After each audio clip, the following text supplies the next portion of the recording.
నాణ్యత లేకుండా పోయింది. నేను ఈరోజు గర్వంగా చెప్తున్నా, నాకు తెలిసినంత వరకు భారతదేశంలోనే ఏ ముఖ్యమంత్రి పిల్లలకి ఇస్తున్న మధ్యాహ్న భోజనం తినలేదు. డిసెంబర్లో జరిగిన మెగా పేరెంట్ టీచర్ మీటింగ్లో గౌరవ ముఖ్యమంత్రి గారు మన పిల్లలు తింటున్న భోజనమే తినారు. ఆనాడు మన పిల్లలు ఎక్కడ కూర్చుంటారో నేలపైన కూర్చుని పిల్లలతో కలిసి మెలిసిగా భోంచేస్తాం జరిగింది.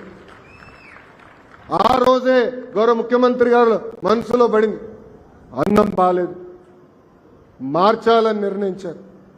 తిరిగి నేను ముఖ్యమంత్రి గారితో హెలికాప్టర్లో ప్రయాణం చేస్తే 30 నిమిషాల పాటు మన పిల్లలకి ఇస్తున్న భోజనం గురించి ఆయన మాట్లాడారు.